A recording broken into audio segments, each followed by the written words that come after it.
আজ থেকে শুরু হয়েছে স্কয়ার টয়লেট্রিজ লিমিটেডের আয়োজনে ব্যাটল অফ ব্যাডমিন্টন টুর্নামেন্ট। শুধুমাত্র স্কয়ার গ্রুপের বিভিন্ন প্রতিষ্ঠানের কর্মীরাই অংশ নিচ্ছেন এই আয়োজনে। সন্ধ্যায় মিডিয়াকম গ্রাউন্ডে টুর্নামেন্টের উদ্বোধন করেন স্কয়ার গ্রুপের জিএম A.K. পল। এ সময় উপস্থিত ছিলেন স্কয়ার টয়লেট্রিজ লিমিটেডের প্রধান নির্বাহী মালিক মোহাম্মদ সাইদ সহ স্কয়ার গ্রুপের বিভিন্ন প্রতিষ্ঠানের ঊর্ধ্বতন কর্মকর্তারা। এবারের আয়োজনে খেলছে 110 জন শাটলার। 8টি গ্রুপে 55টি দলে ভাগ হয়ে তারা খেলছেন। এর মধ্যে আছে মেয়েদের 6টি দল। গ্রুপ পর্বের ম্যাচগুলো হবে সিঙ্গেল রাউন্ডে। 23শে ফেব্রুয়ারি থেকে শুরু হওয়া নক আউট পর্বের প্রতি ম্যাচ হবে 3 রাউন্ডে। আসরের ফাইনাল হবে 25শে ফেব্রুয়ারি।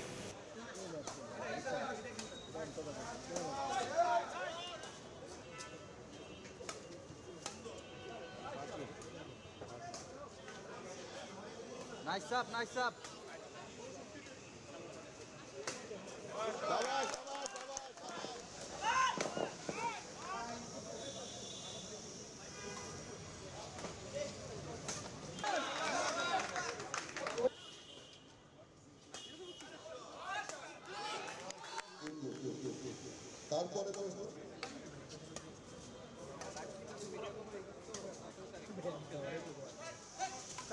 একটা মজার খেলা আমরা উপভোগ করব বলে আশা করে আসছি এবং নিশ্চয়ই সবাই খুব ভালো খেলবে এবং আমাদের এই গ্রুপের মধ্যেই যে আমাদের যে গ্রুপের মধ্যে ভালো প্লেয়ার যে আছে সেটা কিন্তু এবার প্রমাণ করতে হবে এবং আমরা সবাই সেটা দেখব।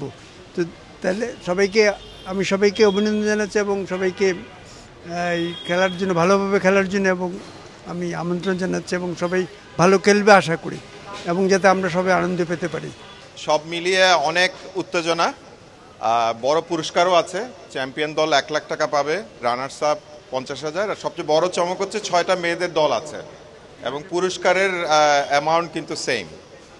সো কাজের বাইরে এই যে মিংলিংটা হবে, আমরা এটা নিয়ে অনেক এক্সাইটেড। যারা খেলবে এবং যারা খেলা দেখবে সবাই এক্সাইটেড। আমার ধারণা আমরা সবাই উপভোগ করব পুরো জার্নিটা এবং খুব সুন্দর করে এই টুর্নামেন্টটা শেষ হবে।